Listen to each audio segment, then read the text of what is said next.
Mga ka-bangers, tara, samahan niyo ako magluto tayo ng spare ribs. Hindi ko alam kung ano yung panong luto ito, kumbaga sa ano, dahil sabi ko nga, diba, ang tagal nang nakatambay sa freezer nitong ating spare ribs, kaya dapat pakawalan ko na ito, diba mga ka-bangers ko, kaya ayan, wala akong and then syempre hindi na rin kumpleto yung ating mga ingredients sa ref, diba, kung ano na lang yung available, diba, yun na lang ang ating mga gagamitin. Kaya tara, samahan niyo na ako mga ka-bangers. Pagkatapos ko nga palang linisin, diba, at eto, kailangan kong palambutin, diba, yung ating spare ribs. So, ay nanuhan din natin, tinimplahan din natin habang pinalalambot natin, naglagay tayo ng asin, pamintang durog, and then syempre yung laurel na rin mga ka-bangers ko. And then habang pinakukuluan natin at pinalalambot, eto, nagpe-prepare ako kung ano ba yung sa tingin ko na yung pwedeng maging akma dun sa panlasa ng spare ribs, diba? Kaya naman po naghiwa-hiwa tayo ng green onions, and then syempre yung coriander, diba? And then ito na nga yung mini bell pepper, diba?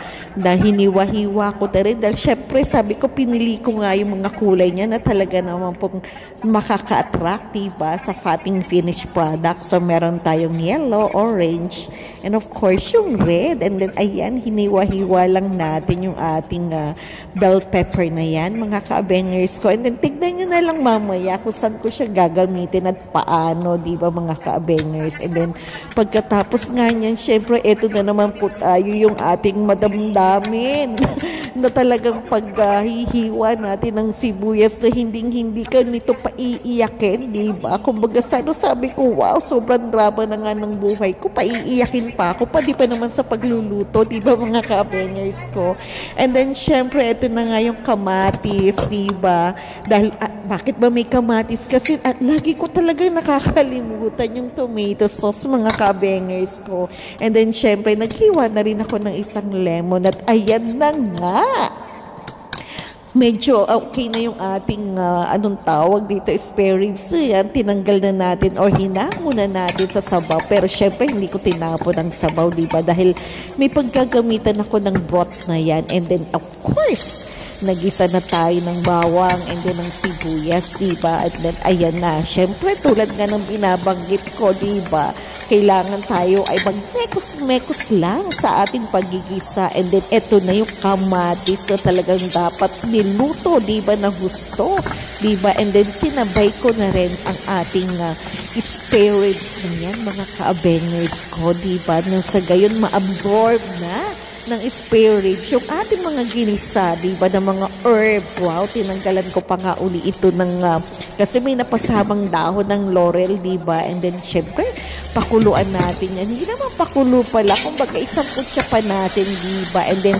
monitor lang ako dahil naninikip na nga yung aking kawali, mga ka-bangers ko.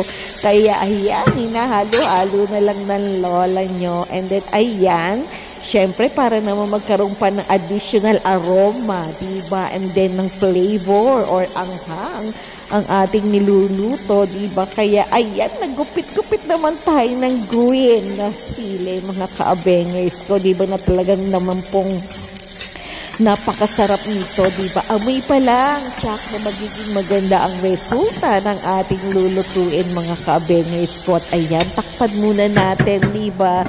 Palambutin natin. And then, ayan, naku po, Diyos ko, ano bang napakarami nating activities sa pagluluto na to, diba mga ka-bangers?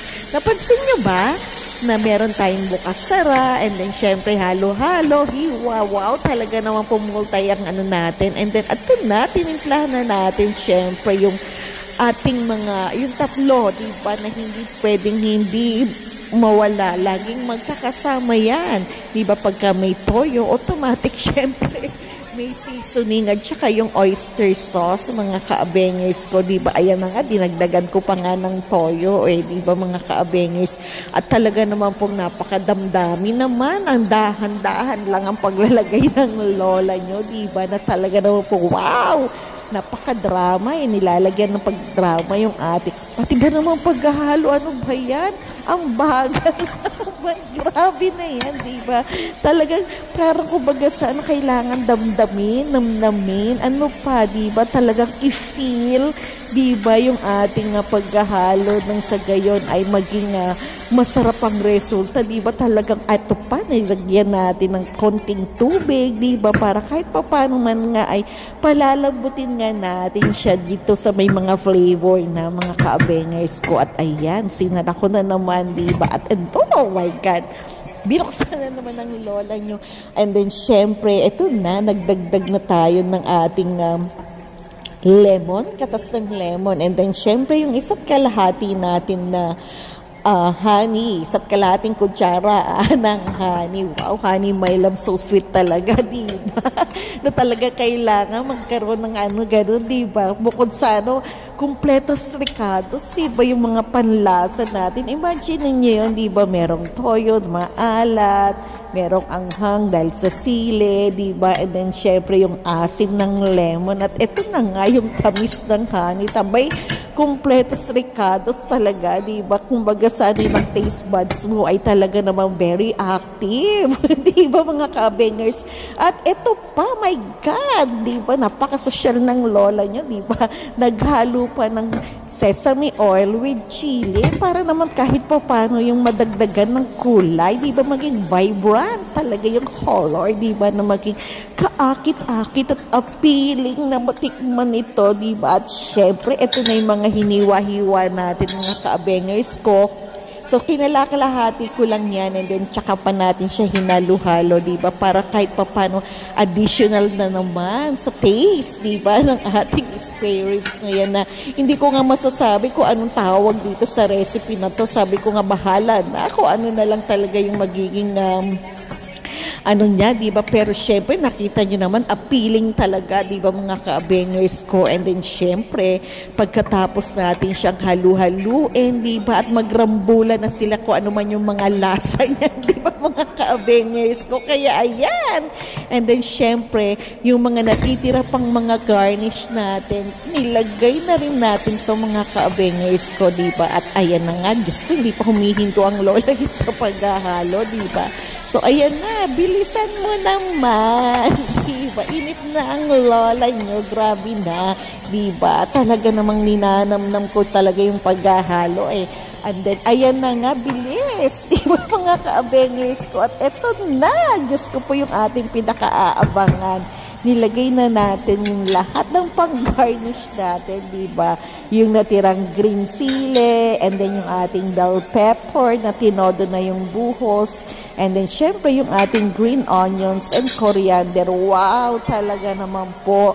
Pakaganda-ganda at talaga naman po naglalaway na ang lola niya na gustong-gusto ng makatikim ng maraming kanin at ito.